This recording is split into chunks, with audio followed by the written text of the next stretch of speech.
Everyone, कैसे हो आप सब। आई होप आप सब बहुत अच्छे होंगे।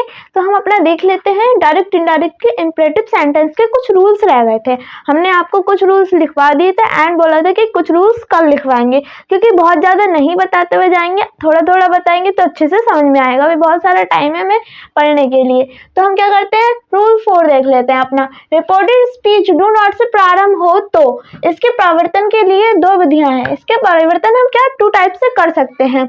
इसमें अगर रिपोर्टेड स्पीच डू नॉट से स्टार्ट होता है तो हम क्या करेंगे, 2 तरह से बना सकते हैं। नंबर ए देख लेते हैं, रिपोर्टिंग वर्ब को फॉरवर्ड में बदल दिया जाता है। हम क्या करेंगे, अपना रिपोर्टिंग पार्ट को क्या करेंगे, फॉरवर्ड में चेंज कर देंगे और डू नॉट को हटाकर क्रिया से पहले टू लगा देते हैं। हम अपना डू नॉट हटा देंगे और क्या करेंगे, टू लगा देंगे। डू नॉट को हटाकर टू लगा देंगे।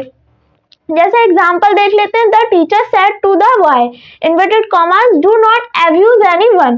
तो हम क्या करेंगे, द टीचर और सेड टू के जगह हमने क्या लगा दिया, फॉरवर्ड लगा दिया। हमने बोला था अपना रिपोर्टिंग पार्ट क्या करेंगे, हम फॉरवर्ड में चेंज कर देंगे। तो हमने क्या करा, फॉरवर्ड लगा दिया। उसके बाद द बॉय और डू नॉट को हटा के हमने टू लगा दिया।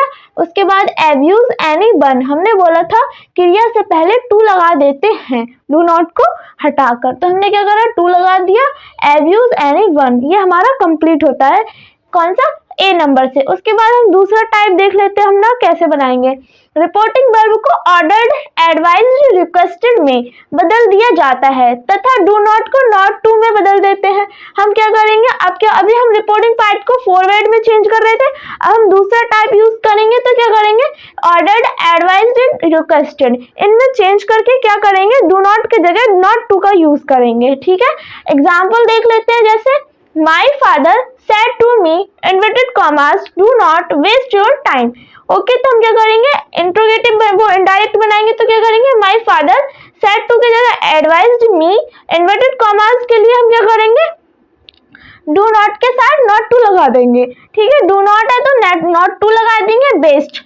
अब योर टाइम था, यहाँ पर यू क्या है, यू आता है हमारा, उसमें क्या यू आता है हमारा सेकंड पर्सन में, यू आता है हमारा सेकंड पर्सन में। तो हम चेंज, यू का है यहाँ पर योर, तो हम क्या कर देंगे, मी को चेंज करेंगे। यू सेकंड पर्सन में आता है ऑब्जेक्ट में, तो यू को चेंज करते हैं हम ऑब्जेक्ट में, क्योंकि यू सेकंड पर्सन हमेशा ऑब्जेक्ट में चेंज होता है। तो यहाँ पर यू का योर है तो यहाँ मी का माई हो जाएगा। तो हमने लगा दिया माई टाइम। ओके, तो रूल 5 देख लेते हैं अपना। रिपोर्टेड स्पीच जब नेवर से प्रारंभ हो तब, रिपोर्टेड स्पीच जब नेवर से प्रारंभ हो तब नेवर तथा क्रिया के बीच टू लगा देते हैं। अगर रिपोर्टेड स्पीच अभी हमारा डू नॉट आ रहा था, अब अगर हमारा reported speech never say start करेगा होगा तो क्या करेंगे, नेवर और क्रिया के बीच में टू लगा देंगे। क्या करेंगे, नेवर और क्रिया के बीच में टू लगा देंगे। जैसे एग्जांपल है हमारा, the teacher said to the student, inverted commas, never waste your time. तो हम क्या करेंगे, the teacher said to, teacher ने एडवाइस दी स्टूडेंट को, स्टूडेंट, उसके बाद नेवर लगाएंगे, टू वेस्ट हिज टाइम।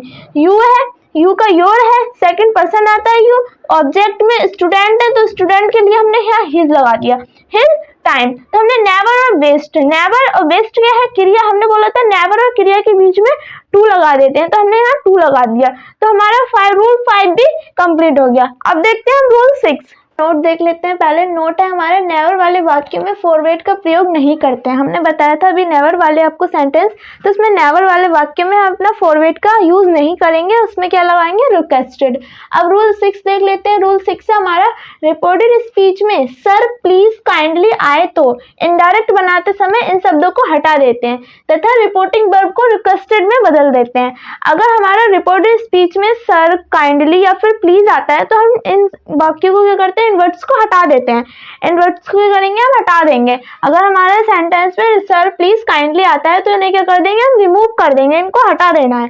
कैसे बनाएंगे, जैसे एग्जांपल है, the student said to the teacher, inverted commas, sir, make me present. तो इसमें क्या आ गया, सर आ गया। हमने बोला था अगर हमारे सेंटेंस में सर, प्लीज, काइंडली आता है तो हम क्या कर देंगे, इन वर्ड्स को हटा देते हैं। तो इनडायरेक्ट बनाएंगे तो कैसे बनाएंगे, the student requested the teacher to लगा देंगे हम, और मार्क मी है, मी क्या है हमारा, फर्स्ट पर्सन, किसके अकॉर्डिंग, सब्जेक्ट के, क्योंकि ये क्या है, आई का मी है।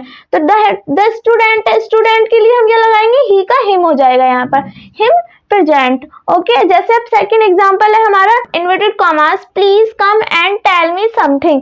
तो यहाँ पर क्या है, समथिंग आया, प्लीज आ गया, क्या आ गया, प्लीज आ गया। हमने बोला था हमें सर प्लीज काइंडली देखने को मिलता है, तो इन्वर्ट्स को हटा देते हैं, तो हम बना देंगे राम रिक्वेस्टेड श्याम, उसके बाद टू लगाएंगे, गो एंड हेल्प, हिम लगाएंगे, यहाँ पर हिम भी क्या इसमें चेंज होगा राम में, तो ही का हिम हो जाएगा, और उसके बाद समथिंग।